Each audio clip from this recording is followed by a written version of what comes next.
Hi everyone, आज हम करेंगे क्लास 4 की एसएसटी का चैप्टर इंडस्ट्रीज़ मतलब जहाँ पर अलग अलग तरह की इंडस्ट्रीज़ होती हैं, जैसे कि cottage industry, small scale industries और लार्ज स्केल इंडस्ट्रीज़। अब किन इंडस्ट्रीज़ में किस तरह का क्या काम होता है वो इस चैप्टर में हम पढ़ने वाले हैं।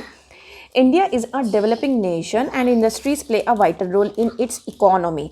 अब देखो, डेवलपिंग नेशन मतलब जो डेवलप हो रहा है, मतलब उसमें चेंजेस आ रहे हैं, वक्त के हिसाब से वो अपने आप को बदल रहा है।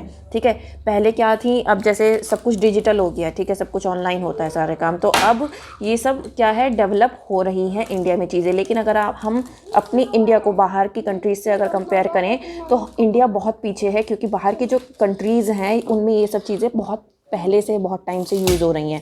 तो इसलिए अब इंडिया क्या है, डेवलपिंग नेशन है, मतलब वो डेवलपमेंट ला रहा है, अपने अंदर चेंजेस ला रहा है, जो उसको ज़रूरत हो रही है वक्त के हिसाब से वो चेंजेस हो रहे हैं।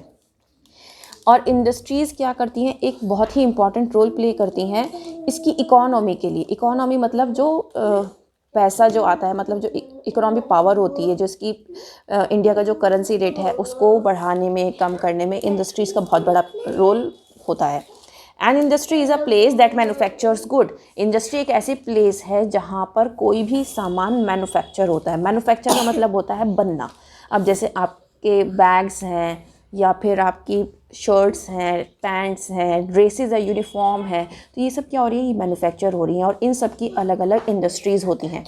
In other words, it is the place where natural resources are converted into useful and products. मतलब कि अगर हम इसको ये भी कह सकते हैं कि जो नेचुरल रिसोर्सेज हैं उनको यूज़ करके ये क्या कर रहे हैं, कुछ यूज़फुल प्रोडक्ट्स को बना रहे हैं। The conversion of raw materials into consumer products is done in factories using machines and sometimes with the help of manual labor as well. अब ये जो कन्वर्ज़न होता है, कन्वर्ज़न किस चीज़ का हो रहा है भाई, नेचुरल रिसोर्सेज कौन सी होती हैं, ये हम पढ़ चुके हैं कई बार, जो हमें नेचर देता है। ठीक है, जो हमें नेचर से मिलती हैं वो होती हैं नेचुरल रिसोर्सेज, जो कि एक रॉ फॉर्म में होती है। रॉ मतलब उसको हम डायरेक्टली यूज़ नहीं कर सकते। ठीक है, अब उसको कंज्यूमर तक पहुंचाने के लिए, मतलब कंज्यूमर प्रोडक्ट्स कौन से होते हैं, मतलब जो हम एज अ कंज्यूमर हम यूज़ करते हैं, जो यूज़ करता है वो कौन है, कंज्यूमर प्रोडक्ट है। तो उसको तैयार करने के लिए क्या करते हैं, फैक्ट्रीज़ में उसको और ज़्यादा प्रिपेयर किया जाता है, और ज़्यादा रिफाइन किया जाता है मशीन्स के थ्रू। और कई बार क्या होता है, मैनुअल लेबर क्या होता है, मैनुअल लेबर मतलब लोग, मतलब इस काम के लिए लेबर लगाई जाती है, इंसान लगाए जाते हैं इस काम के लिए, और वो हाथ से मैनुअली वो सब काम करते हैं। मतलब हाथ से काम करना मतलब मैनुअली। ठीक है, तो मशीन्स के थ्रू भी होता है और लेबर के थ्रू भी होता है मैनुअली। तो इस तरीके से क्या है, इंडस्ट्रीज़ वर्क करती हैं। अब हम पढ़ते हैं टाइप्स ऑफ इंडस्ट्रीज़। अब कितने तरीके की इंडस्ट्रीज़ होती हैं, सबसे पहले पढ़ते हैं कॉटेज इंडस्ट्रीज़। कॉटेज इंडस्ट्रीज़ कौन सी इंडस्ट्रीज़ होती हैं, are set up by people in their homes. Cottage industries जो होती हैं वो घर में ही लोग अपना सेटअप करते हैं। People work with simple tools and raw materials available locally. अब वो लोग क्या करते हैं कि जो उनके आसपास या उनके घर में जो मटेरियल उनके पास ऑलरेडी है, अवेलेबल है, उसी से क्या करते हैं, वो यूज़ करते हैं, और वो जो यूज़ होने वाला प्रोडक्ट है, बेचने वाला जो प्रोडक्ट है वो बनाते हैं। जैसे कि कुछ कॉमन इंडस्ट्रीज़ इंडिया में हैं, टॉय मेकिंग है, हैंडीक्राफ्ट्स है, या फिर बास्केट वीविंग है। और अगर आप मतलब हर जगह की जो हैंडीक्राफ्ट वर्क है वो अलग अलग तरह का होता है, हर जगह का अलग अलग मशहूर होता है। ठीक है, तो हर तरह की जो इंडस्ट्रीज़ हैं वो अलग होती हैं। तो स्मॉल स्केल इंडस्ट्रीज़ हैं, जैसे small scale industries employ a few people and use small machines. अब स्मॉल स्केल इंडस्ट्रीज़ में क्या होता है कि यहाँ पर कम लोग होते हैं और मशीन्स भी कम होती हैं। ठीक है, और मशीन्स कम से मतलब छोटी मशीन्स होती हैं, बहुत बड़े लेवल की मशीन्स नहीं होती हैं। और ये work is carried out in small factories. Furniture, utensils, plastic goods and electrical goods are some products made in small scale industries. अब ये देखो, ये कुछ ऐसे नाम दिए हैं जो स्मॉल स्केल इंडस्ट्रीज़ में बनते हैं। ठीक है, तो इसके लिए बहुत बड़ी बड़ी मशीन्स की ज़रूरत नहीं पड़ती है, छोटी मशीन्स में, बहुत छोटे टूल्स में काम हो जाता है। इस वजह से क्या होता है, ये स्मॉल स्केल इंडस्ट्रीज़ में यूज़ की जाती हैं। Now large scale industries, as the name suggests, these industries are very big. अब जैसा नाम बता रहा है, large means बड़ा, बहुत बड़े बड़े स्केल पे जो बनाई जाती हैं, काम होता है, तो वो कौन सी होती हैं, बहुत बड़ी बड़ी इंडस्ट्रीज़ होती हैं। और इन इंडस्ट्रीज़ में कि भाई जब इंडस्ट्री बड़ी है तो मशीन्स भी बड़ी होंगी, मशीन्स भी बड़ी हैं तो उनको मशीन्स को चलाने के लिए, बंद करने के लिए, हर काम के लिए एक ना एक लेबर ज़रूर चाहिए, तो वहाँ पर बहुत सारी लेबर भी होगी। और अपने गुड्स को बेचने के लिए, जैसे कि मैंने कहा, इनके पास लार्ज मशीन्स हैं। अब लार्ज स्केल इंडस्ट्रीज़ में कौन कौन सी इंडस्ट्रीज़ आती हैं? टेक्सटाइल्स की, स्टील की, ऑटोमोबाइल्स की, शिप्स की। टेक्सटाइल मीन्स क्या होता है? जहाँ पर कपड़े बनते हैं। स्टील आपको पता ही है, स्टील के बर्तन यूज़ होते हैं। ऑटोमोबाइल्स मतलब जहाँ पर कार, बाइक, व्हीकल्स के जो पार्ट बनते हैं। शिप्स आपको पता ही है, शिप्स हम देखते हैं जो वाटर बोट्स होती हैं, शिप्स, उनकी जो अलग अलग हर तरह की मतलब उसके पार्ट्स बनने की, ये सब क्या होती हैं? इंडस्ट्रीज़ होती हैं। इन्हीं को हम क्या कहते हैं? लार्ज स्केल इंडस्ट्रीज़ कहते हैं, क्योंकि यहाँ पर इनके जो पार्ट्स हैं वो मैन्युफैक्चर होते हैं। भाई large scale industries are very expensive to set up. अब ये जो लार्ज स्केल इंडस्ट्रीज़ होती हैं ये बहुत ज़्यादा एक्सपेंसिव होती हैं, बहुत महंगी होती हैं। The use of modern manufacturing techniques has made it possible to produce goods of a high quality at a cheaper cost. अब देखो, ये जो अलग आपने देखा होगा आजकल ना, एक तो अलग अलग मोबाइल बहुत सारी फीचर्स के साथ लॉन्च हो रहे हैं, ऐसे ही कार्स जो हैं अलग अलग मॉडल के साथ, ठीक है, और बहुत सारी फीचर्स जो है चेंज होकर क्या हो रही है, रेगुलरली लॉन्च हो रही है। तो वो कैसे होती हैं भाई? मैन्युफैक्चरिंग जो टेक्निक्स हैं, जो उसके टूल्स हैं, उनको चेंज किया जाता है ताकि हम एक अच्छा प्रोडक्ट निकाल सकें और जो कार मैन्युफैक्चर होकर निकल रही है वो एक बिल्कुल अलग कार निकले। और कोशिश ये की जाती है कि आप मतलब जब हम कोई भी चीज़ दे रहे हैं, कोई भी मैन्युफैक्चर कर रहे हैं, तो वो बहुत ही अच्छी क्वालिटी का हो और कम पैसे में, कम लागत में लगा हुआ हो, ठीक है। In order to set up an industry several factors are important. अगर हम किसी भी एक इंडस्ट्री को लगाना चाहते हैं, सेटअप करना चाहते हैं, तो उसके लिए बहुत सारी ऐसी चीज़ें हैं जिसको हमें ध्यान में रखना होगा। सबसे पहली बात तो है रॉ मटेरियल। रॉ मटेरियल क्या होता है? कच्चा माल जिसे कहते हैं हम, उसकी ज़रूरत पड़ेगी। अरे भाई, अगर हमें बम्पर भी बनाना है गाड़ी का, तो उसके लिए भी तो हमें कच्चा माल चाहिए होगा, तभी तो बम्पर बनेगा, ठीक है ना। तो किसी भी मैन्युफैक्चरिंग प्रोसेस को स्टार्ट करने के लिए ज़रूरी है कि रॉ मटेरियल हमारे पास मौजूद हो। जैसे कि शुगर केन क्या है? रॉ मटेरियल है, ताकि हम शुगर बना सकें और गुड़ बना सकें। जैगरी मतलब क्या होता है? गुड़, ठीक है।